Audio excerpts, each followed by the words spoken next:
दोस्तों स्वागत है आपका विचारों के मंथन में, जहां दोस्तों हम किसी एक विचार पे करते हैं मंथन और ढूंढते हैं जीवन की सच्चाई।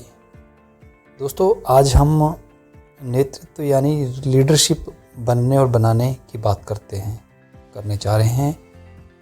तो हमारे मन में अक्सर जब लीडरशिप की बात हम करते हैं तो हमारे मन में सत्ता, पावर, पद, पोस्ट, अधिकार यानी राइट्स और प्रभाव यानी इन्फ्लुएंस, पावर की छवि उभरती है।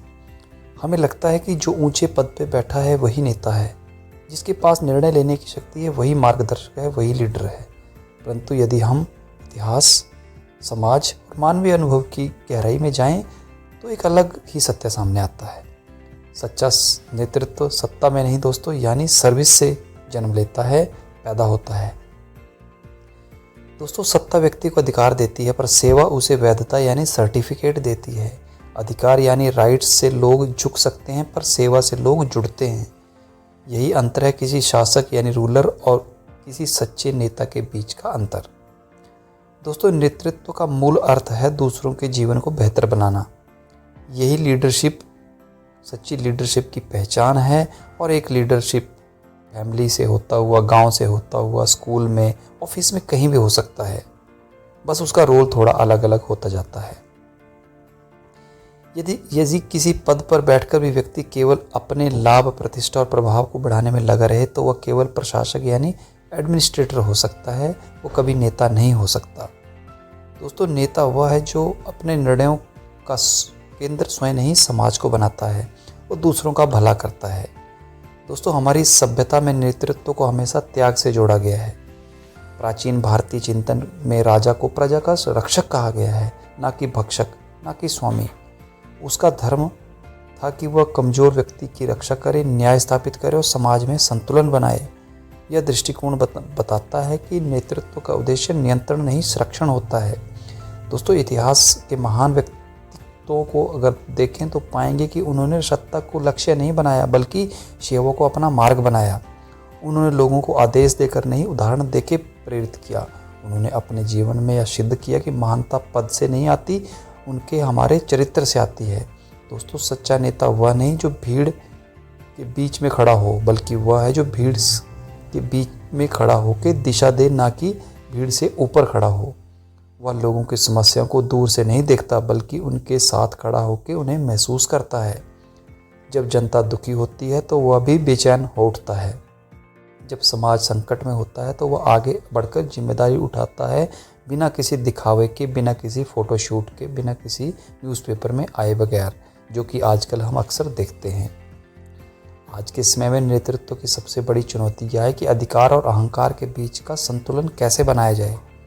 दोस्तों पद मिलने के बाद व्यक्ति के सामने दो रास्ते होते हैं, या तो वो सत्ता को अपना स्वार्थ का साधन समझ ले या समाज की भलाई का माध्यम बना ले। पहला रास्ता दोस्तों आसान है और दूसरा कठिन, पर इतिहास हमेशा उसी को याद रखता है जो कठिन रास्ता चुनते हैं, कठिन मार्ग चुनते हैं।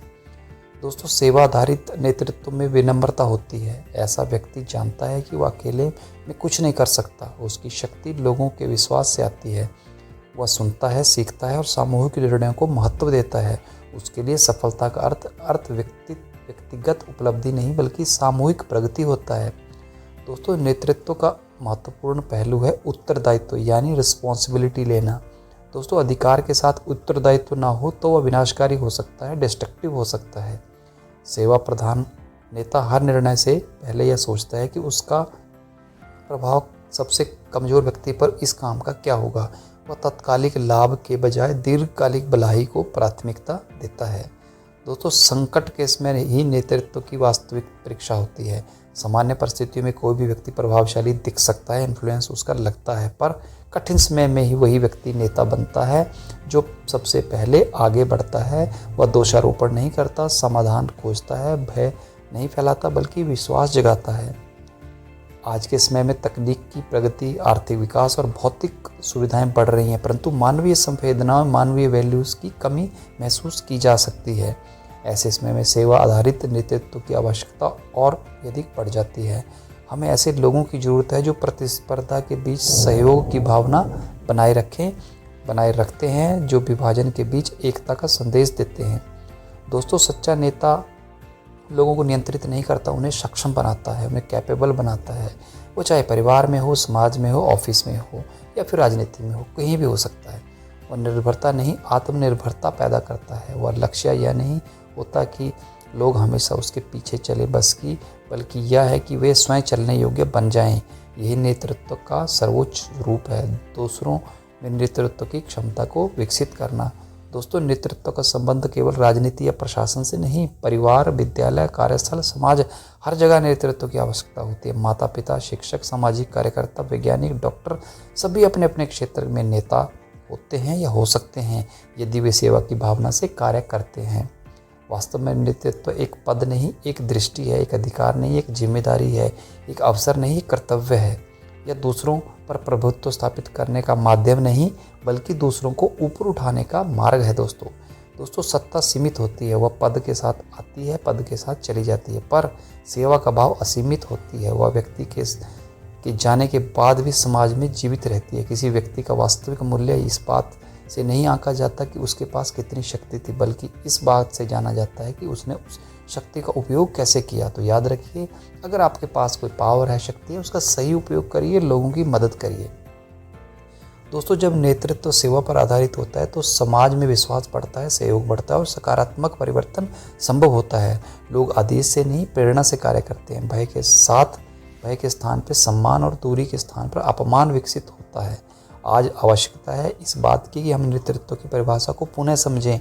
हमें ऐसे नेताओं की जरूरत है जो पद पाने के बाद बदलते नहीं, बल्कि पद को बदल देते हैं, उसे अधिकार का नहीं, उत्तरदायित्व का प्रतीक बना देते हैं। अंततः सच्चा नेतृत्व वही है जो स्वयं के लिए नहीं, दूसरों के लिए जिए, जो प्रसिद्धि के लिए नहीं, कर्तव्य के लिए काम करे, जो सत्ता को लक्ष्य नहीं, सेवा का साधन बना ले। दोस्तों, नेतृत्व का वास्तविक अर्थ यही है कि प्रभुत्व नहीं, संरक्षण, अधिकार नहीं, उत्तरदायित्व और सबसे बढ़कर सत्य नहीं, सेवा। तो दोस्तों, आज हमने एक नेता के अलग अलग रूपों, जो कि परिवार, ऑफिस, समाज, राजनीति, कहीं भी हो सकता है और हम भी हो सकते हैं, आप भी हो सकते हैं, कैसे हम एक आम आदमी से एक नेतृत्व की भावना को डेवलप कर सकते हैं, कैसे समाज का भला कर सकते हैं, कैसे लोगों को आगे बढ़ा सकते हैं, उनके दुख दर्द में उनका साथी बन सकते हैं और एक ऐसे समाज में एक पॉजिटिव भावना, एक पॉजिटिव सेवा का भाव पैदा कर सकते हैं। तो दोस्तों, अगर आज की वीडियो राजनीति का सही धर्म, सही काम क्या है, ये हमने जाना। अगर आपको ये टॉपिक अच्छा लगा हो तो हमारी वीडियो को लाइक करें, शेयर करें और हमारे चैनल विचारों का मंथन को जरूर सब्सक्राइब करें। कमेंट बॉक्स में ज़रूर बताइएगा जो आपको बात अच्छी लगी हो। धन्यवाद। जय हिंद, जय भारत।